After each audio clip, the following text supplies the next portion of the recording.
Hello everyone, myself Akshay Pawar and I welcome you all to the next chapter of Thought on Education. We are at Panipat Institute of Engineering and Technology located in Panipat, Haryana.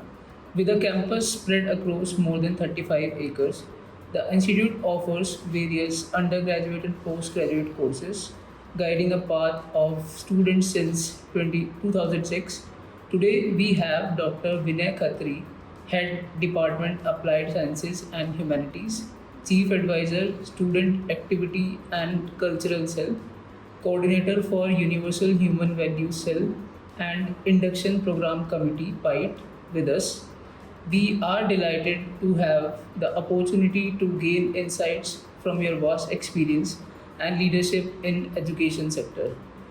Ma'am, can you provide an overview of your professional journey and your experience in education sector, including your tenure in this institution?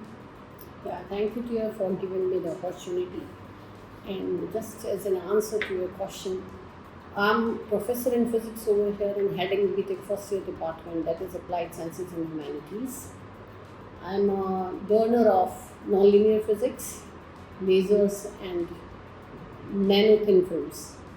Apart from this, it's you can say it's in my blood that I love teaching, and teaching is a passion for me. Just in order to pursue with this career, I stepped into not by chance but by choice.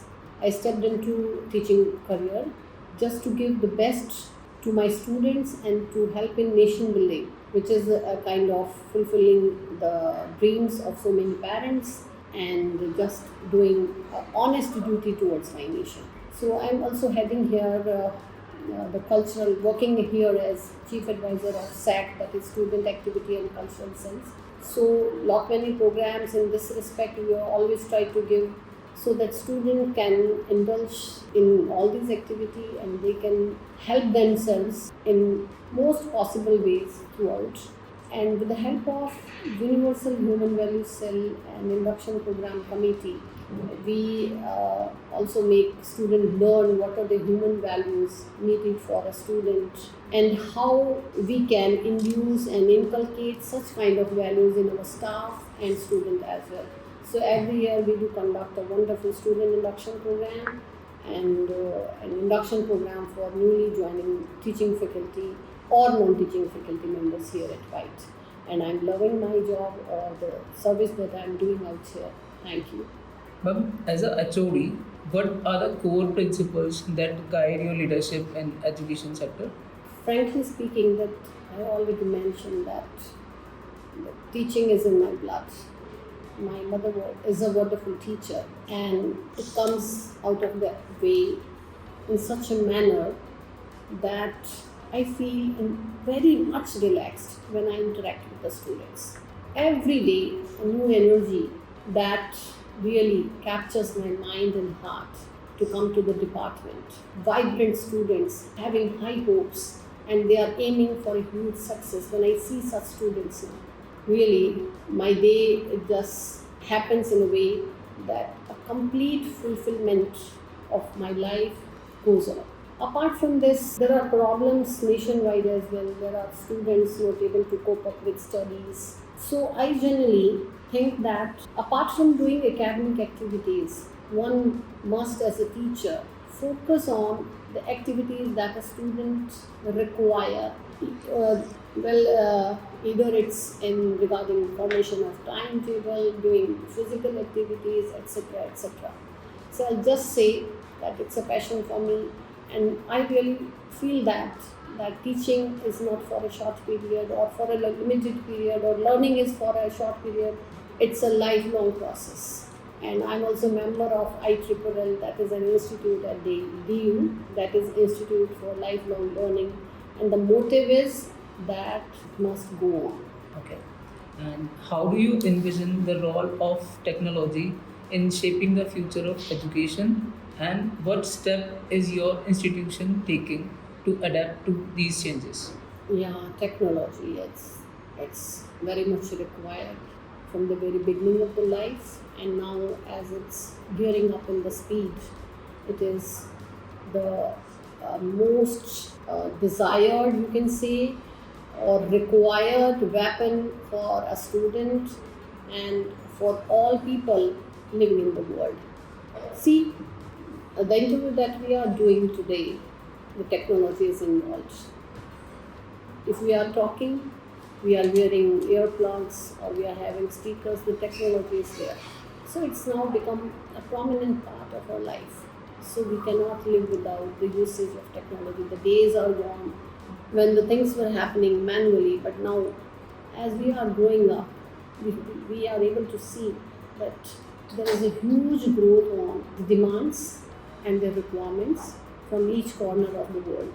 So definitely technology demands a lot, and in this aspect our college is doing great efforts. We are having a rice building. We are just sitting over here, and then my cabin is just above the ground building, ground one, that is required for the students for doing their startups, for doing entrepreneurships, for or they want to understand about AR, VR technology, 3D printing, etc., etc. And why we are keeping the first year department just about this floor? There is something very logical behind this. The aim of our authorities is to make students aware about all such kind of activities from the beginning of their college life itself. So when a fresher comes here, which is full of energy, and he is watching all kind of activities going at the ground level, he or she feels very much inspired and do all the work very enthusiastically and found himself involved a day back or after some time, and he or she is able to get the, you can say, the backbone required for the engineering people coming in the future. So that's in this aspect. Other from this thing, our students, we motivate them to participate in hackathons, toy-cathons, etc. So many activities happen daily in the campus. Sometimes some other department is going to plan kind of activities. Sometimes we are sending students for inter-college competitions, national level competition, and even the students are participating on international levels as well. So I think yes, we are doing a great job, and we are on the right track towards this. Thank you. And what steps does your institution take to prepare students for success beyond graduation, including career readiness and lifelong learning? So you know that the flagship program of PIET is BTech, and if I talk about this for BTech, we do lot many activities since the very beginning of the college life of the students. From first year itself, we have certain kind of value-added courses over here, so that we can make them career ready. We have a kind of program known as Ready Me classes for the final year and third year students, and students very enthusiastically they participate in all these kind of activities. Apart from this, we do coach our students for the top level jobs of our nation, that is IAS, etc. We also guide students for higher educations, and apart from this, we make our students to learn that how to lead a successful life, how to lead a stress-free life. So in this aspect, as I am coordinator for Universal Human Values Cell and Induction Program Committee, throughout the year we plan activities in such a manner that students feel relieved.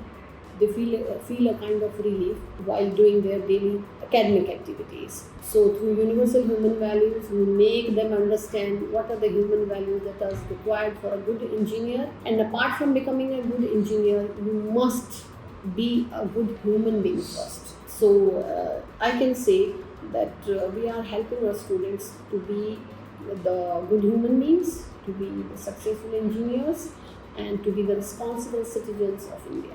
We would also like to know, how does your institution support faculty development and research endeavors?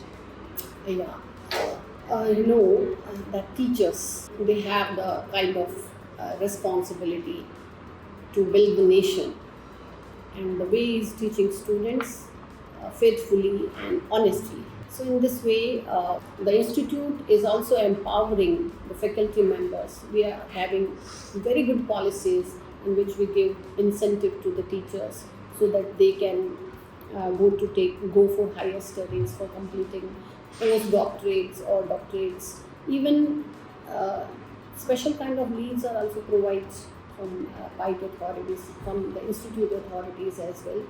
And I'm also a benefiter of the same.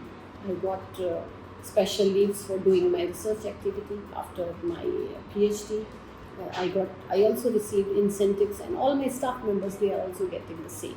Apart from this, we also encourage faculty members to involve in other activities which are non-academic kind of, so that their mind is relaxed, they are stress free, and they are able to deliver the best to the students. And at last, what advice would you give to aspiring leaders in education sector? So, for the aspiring leaders, because I'm a physics student now, I'm physics learner, you can say, a student as well. So, what we generally see that for a machine, the efficiency is very much required. The term in physics is called as eta, which is output divided by input. Means if I talk in terms of machine, there is no such perpetual motion machine which can give 100% of output. But we the humans, we are the special machines created by God. We can give more than 100% of efficiency. So if you want to lead, if you want to succeed, do teach by heart.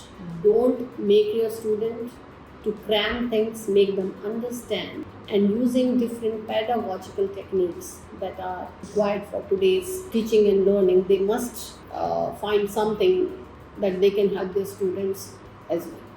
As we conclude today's session, we extend our sincere gratitude to Dr. Vinay Khatri ma'am for sharing her valuable insights and wisdom with us. The journey of education at PIET continues to be one of dedication, innovation, and excellence, shaping the future of countless students. Thank you, ma'am, for joining us, and we wish everyone continued success in their endeavors. Yeah, thank you, dear. It's a pleasure. Thank you.